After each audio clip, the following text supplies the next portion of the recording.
Good afternoon, everybody. This is Walter Everett with Got Drones Aerial Photography, and we're doing a little podcast here today with my good friend and flying buddy, Etta Marvin. And Etta is, she's fantastic. So, Etta, tell us what's going on in Houston this week. Hey Walter, how are you? Well, I'm Etta, and I am one of the owners of BriMar Drone Command Center. We are located in Houston, and this week it's all about flying. All right. So how are you? How are you doing, Walter? I'm doing great, man. Just out running around, all over town. I actually got my hair Yeah. cut, so I good for this, and. Woo! And happy anniversary to you and Sharon. Oh, yeah, thank you very much. Today is our 42nd wedding anniversary. I don't know. Yeah, that woman's got some. I don't know. I That don't. woman is amazing. Yep. Lucky as hell. Yes. Yes. So, but anyway, yeah.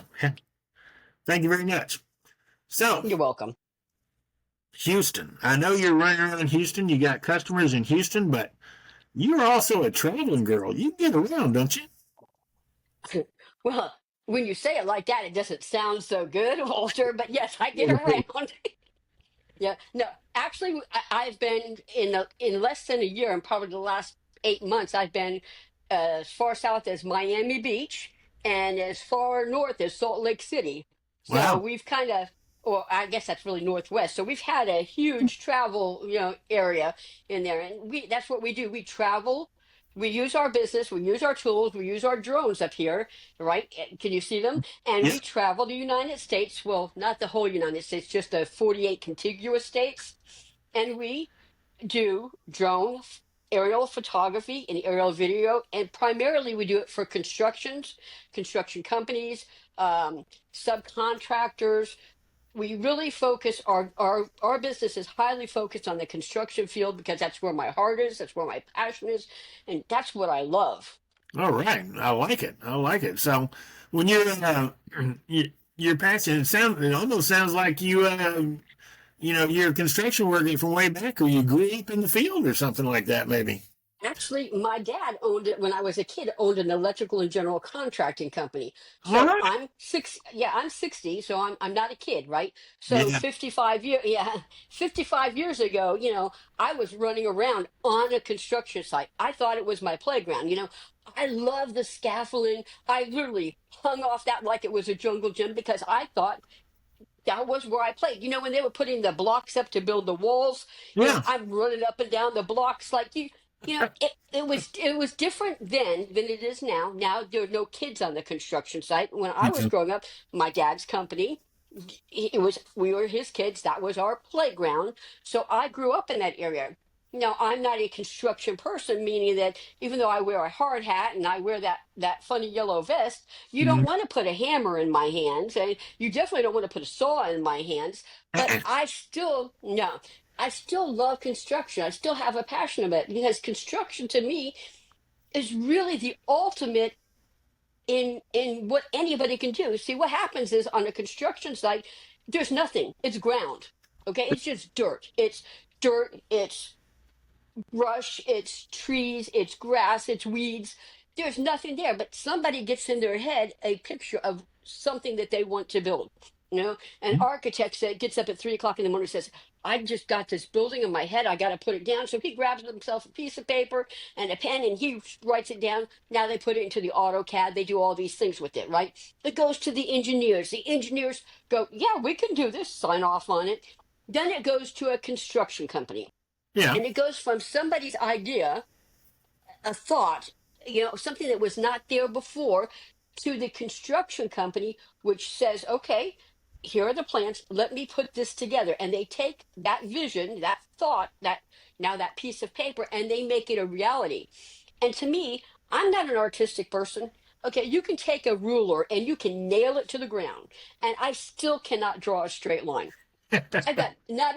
I don't have an artistic bone in my body, but when I fly, I see art. Okay, and just like I think the architect sees art when he designs, the engineer sees art in all the details. The construction company sees art in what they do because when I'm on these construction sites, the construction workers, yes, some of them are there because they want to collect a paycheck, okay?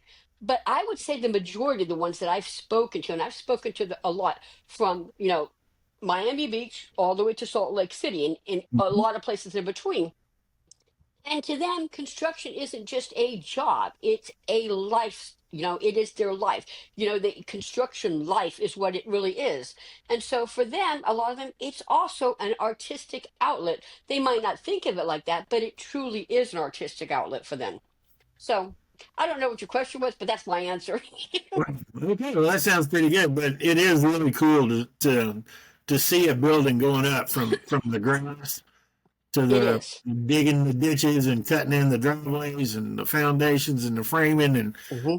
to see it come together. It is really cool. I know that firsthand myself. But anyway, you're out there with your drones and you're flying all around from Miami Beach to Salt Lake City and everywhere in between on these construction sites.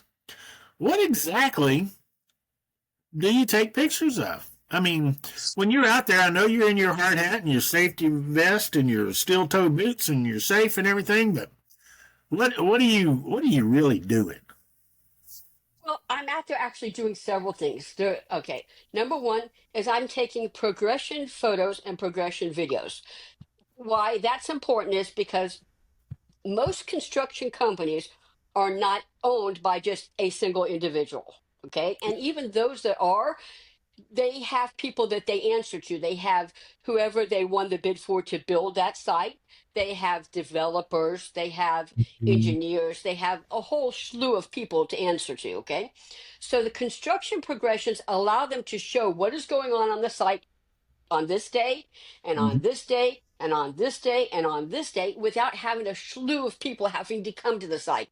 For Yeah. example, if you own ABC Construction Company, Walter, and you have shareholders or stakeholders that you're answering to, they don't have to fly out once every 90 days to see the site. You can take the site literally to them. Let them sit in their offices, let them sit at home, let them sit in their boardrooms, wherever they are doing their own thing. And it saves money for the Yeah. company flying everybody out. It saves time because you're not trying to coordinate it. And it just makes life a lot easier. But And in addition, good, you know they love it. exactly. But in addition, what these also do is they let you see a problem before it becomes a serious problem. When you're flying and you're taking pictures and you're taking video from above or on the side, but still at an angle, at a higher elevation than you would normally see, you can see, oh, wow, those beams don't look right. Let me go sit and have somebody go measure them real quick. And you can get that done before all the beams are put in. And instead of being here, here, and here, they're like off, Hmm. because that costs you time, it costs you money. And if you're a subcontractor who's putting those beams up, that construction company, that GC may say, yeah, we're going to think twice before we work with you again. So it Exactly. lets them ward off possible problems and it lets them ward off um, not being able to work for that GC again, if, for a subcontractor in that case. Okay. Well, And good. then the other thing that we do is we provide safety. I've had them on the construction site when they were putting up 60, 60, 70 feet up in the air. They were putting these steel beams. Now these Yeah. steel beams are 5 feet tall. They're not little beams. They're Yeah. taller. Okay, they're taller than I am. Right? Yeah. They're the kind that withstand the hurricanes. They're the kind that that have that hurricane thing. Yeah. So what happens is as they were putting together, one of the engineers on the ground says, "Man, I really need to take a look at that weld up at the top of them."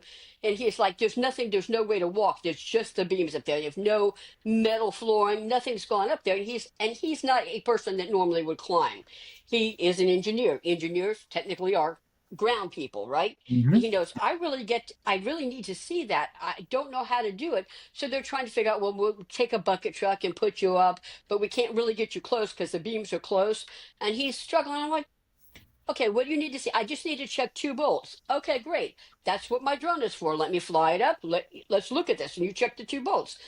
So it kept the engineer in that case safe because he never had to get into a bucket truck. He never had to figure out how to climb a ladder to get there, 65 feet up in the air. And Yeah. so it does a lot of things for people. Well, good. Good. Because I know safety is a big concern for It's a huge concern. for everybody. Yes. And so that's great that you can provide that kind of stuff for them. Yes. What about the, you said something about the stakeholders and stuff coming out, because it would seem to me that, yeah, if they didn't have to do that, you are exactly right. That being, It saves them time, it saves them money, and it that'd be doesn't really, cause it. And it also doesn't cause an interruption in the job because everybody's working. They're not having to focus on. I okay, politically correct.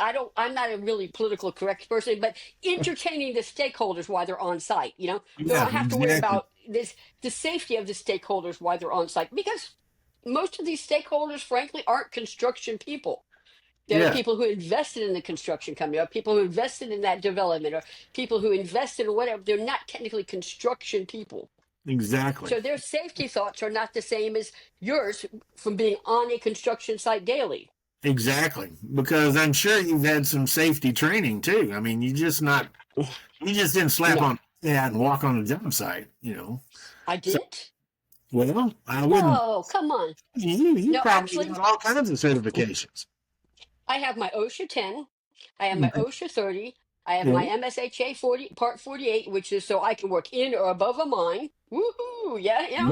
Uh, uh, I have a lot of different safety trainings that go with this job.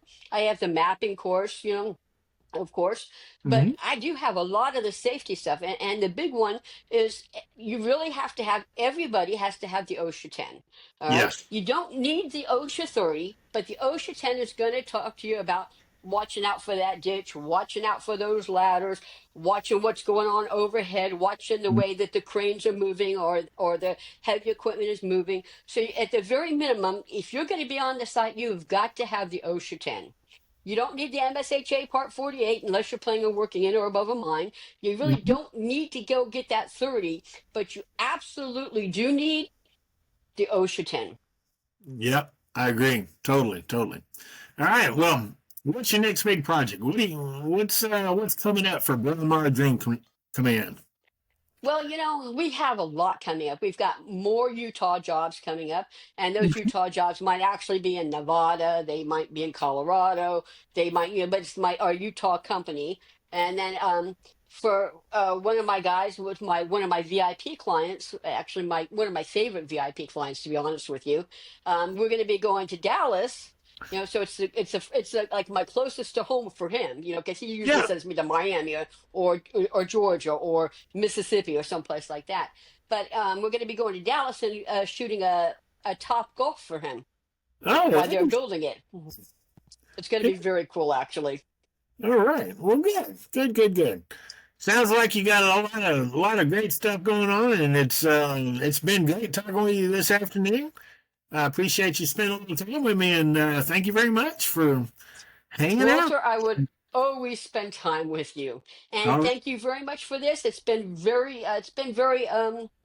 good for me too because I loved, as you know, I love my drones and Yep. I love construction. So I love being able to share what we do and how it can benefit anybody in the construction field, your subcontractors, your general contractors, your developers, Mhm. even the banks. It Yeah. helps them monitor what they're giving out on their draws. So it's just got so many advantages to it.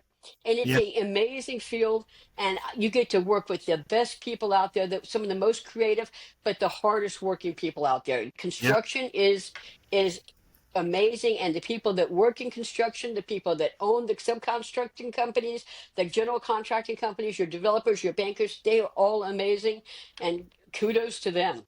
Yes. Absolutely. All right. Well, I know this has been a lot of fun for me, and I think so for you too. And I do It appreciate. has been. And um, I look forward to our next in-person meet, and we will see you then. Thank you very much, Miss Etta. Actually, I'm going to see you in about 2 weeks, Walter. So I'm looking forward to flying with you. Yes, that's right. We are going to get together in Mhm. Houston. So, Yes. All right. I'll see you then, Walter. And thank you very much for this. You have a great day. all right, you too, Etta. Thank you very much. All right. All Take right. care.